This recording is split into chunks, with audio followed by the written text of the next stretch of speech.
आज की वीडियो सिर्फ वेव ऑनलाइन लिमिटेड के बारे में होने वाली है। इस वीडियो को बिल्कुल आराम से देखेंगे ताकि मतलब किसी भी प्रकार की जल्दी आपके लिए हानिकारक हो सकती है। तो इसमें सब चीज़ें जो है वो स्टेप बाय स्टेप बात करेंगे, चाहे वो बिड प्राइस रेंज की बात हो या फिर लॉट साइज़ जो हमें दिए गए हैं। पूरी रिपोर्ट मेरे पास आ चुकी है। अब धीरे से इस रिपोर्ट को पढ़ते हैं और देखते हैं, जानते हैं कि आखिरकार आपको इसमें क्या-क्या जो है वो देखने को मिल सकता है। और इसके जो प्रमोटर्स हैं उनके नाम भी यहाँ पर मैं ढूँढ कर लाया हूँ आपके लिए। तो मिनिमम इन्वेस्टमेंट की बात करें तो 2,40,000 के लगभग मिनिमम इन्वेस्टमेंट इसमें चाहिए ही चाहिए। लेकिन फिर भी बात करते हैं आखिरकार क्या-क्या ऑप्शन इसके और भी बनेंगे।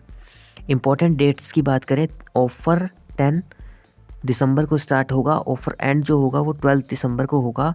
अलॉटमेंट इसकी 15 दिसंबर को होगी और लिस्टिंग जो होगी वो 17 दिसंबर को लिस्ट हो जाएगी, जो कि अस्थायी डेट है, स्थायी ही मानकर चलेंगे इसको।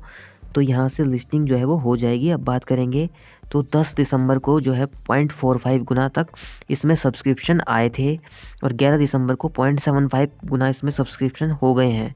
अब 12 तारीख जो है वो इसकी लास्ट डेट है और अमूमन देखा गया है कि लास्ट डेट पर ही एक ज़बरदस्त बाइंग देखने को मिलती है। तो सब्सक्रिप्शन रेट की बात करें तो किस तरीके से है कि रिटेल इन्वेस्टर्स यानी कि जो आप और हम हैं रिटेल इन्वेस्टर्स, वो उन्होंने उसे 1.29 गुना मतलब ज़्यादा कर दिया है। लगभग 1.5 गुना पहुंच जाएंगे या 1.5 गुना से भी कहीं ज़्यादा पहुंच जाएंगे। लास्ट दिन बहुत सारे आईपीओ में अप्लाई किया जाता है। नॉन इंस्टीट्यूशनल की बात करें तो अभी यहाँ पर 0.21% ही 0.21 गुना ही यहाँ पर जो है वो नॉन इंस्टीट्यूशनल्स इन्वेस्टर्स ने इसमें इंटरेस्ट दिखाया है, जो कि यहाँ पर 12 तारीख का जब डाटा आ जाएगा तब ये नंबर भी यहाँ पर बढ़ता हुआ नज़र आएगा। साथ ही में थोड़ी देर में इसकी जो है वो जीएमपी प्राइस की भी बात करेंगे। और जीएमपी प्राइस क्यों इम्पोर्टेंट होता है किसी भी शेयर को, वो अप लिस्टिंग होगा या फिर डाउन लिस्टिंग होगा, इसके बारे में भी स्टेप बाय स्टेप बातें करते हुए आगे चलेंगे। देन हमने तीसरे पॉइंट के ऊपर आते हैं, आईपीओ की क्या क्या इंपॉर्टेंट डेट जो है वो सबके सामने आनी चाहिए। तो आईपीओ ओपन कब हुआ हमारा, तो आईपीओ ओपन जो है वो हमारा 10 दिसंबर 2025 को हुआ। आईपीओ क्लोज कब होगा, वो 12 दिसंबर को हो जाएगा, जो कि पहले भी यहाँ पर बातचीत जो है वो हो चुकी है। और टेंटेटिव जो अलॉटमेंट डेट है वो 15 दिसंबर 2025 की है। जो हमारा जो मतलब रिटर्न होगा, रिफ़ंड के होंगे, वो 16 दिसंबर को होगा। और जो क्रेडिट हमारे शेयर होंगे, मतलब जिनको शेयर मिल जाएंगे, जिन्हें केवल मिलेंगे, उनके यहाँ पर शेयर जो है वो 16 दिसंबर को उनके अकाउंट में जो है वो क्रेडिट होने वाले हैं। ठीक है, तो यहाँ से चलेंगे। उसके बाद लिस्टिंग डेट कितनी होगी, तो 17 दिसंबर को लिस्ट हो जाएगा यहाँ पर एनएससी या माफ़ कीजिएगा बीएससी पर। और जहाँ से आपको पता चल जाएगा कि किस तरीके से ये शेयर जो है वो परफॉर्म आगे करेगा, या इसने आपको कितना रिटर्न या कितना लॉस दिया है, कितना गेन या कितना लॉस आपको दिया है। Cut off time for UPI mandate की बात करें तो 12 दिसंबर तक आप 5 बजे तक इसका यूपीआई मैंडेट जो है वो कन्फर्मेशन करके अपना जो ऑर्डर है वो लगा सकते हैं।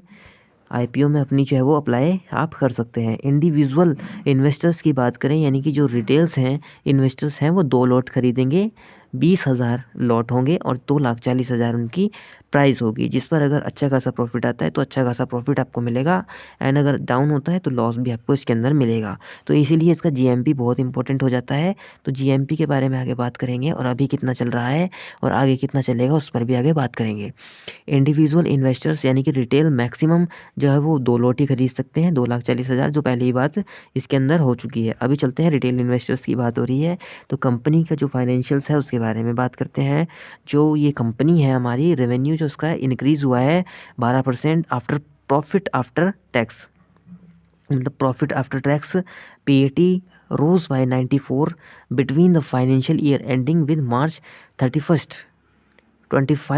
2025 एंड मार्च 31 2024।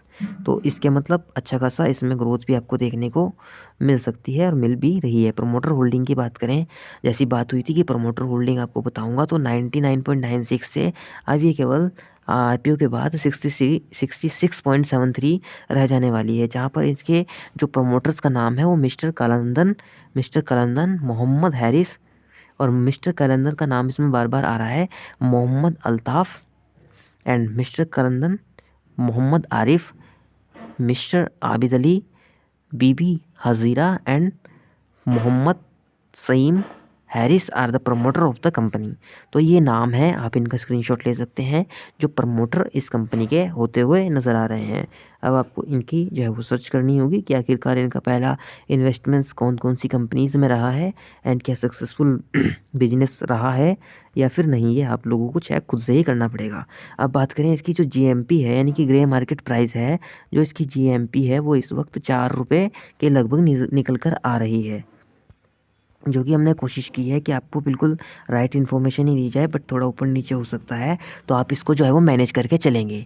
अब यहाँ पर जो प्राइस है वो 4 रुपये है। दिस इंडिकेट्स शिफवे online share price were trading at a premium of 4 in the grey market according to investorgain.com। यानी कि कहाँ से ये डाटा मिला है, तो यहाँ से ये डाटा देखने को हमें मिला है। अब बात करते हैं इसके बारे में और क्या क्या इंपॉर्टेंट चीज़ें हैं। देखिए आईपीओ किसी चीज़ के लिए लाया जाता है तो वो आप समझ सकते हैं, तो to meet working capital requirement of Ishwar company 17.13 crore उसमें यूज़ किया जाएगा। Investment of subsidiary for funding its working capital requirement के लिए 10 करोड़ रुपये यूज़ किए जाएंगे।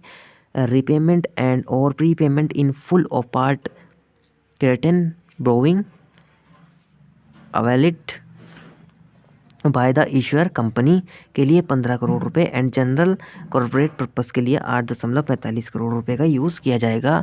तो ये पूरे यहाँ पर डाटा आपके लिए निकल कर आया है। अब इन्वेस्ट करना है या नहीं करना है वो आप लोगों के लिए मतलब आप लोगों के ऊपर डिपेंड करता है, बट बिट प्राइस रेंज 12 के लगभग दिखाई दे रहा है।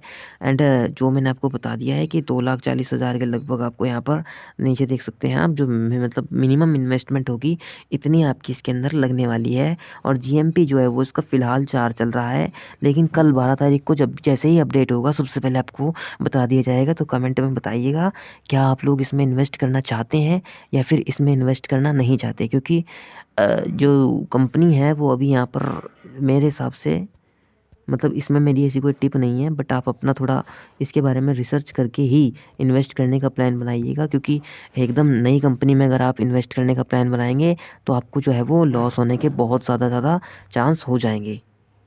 तो धन्यवाद, जैसे ही कोई नई अपडेट आएगी सबसे पहले बता दिया जाएगा।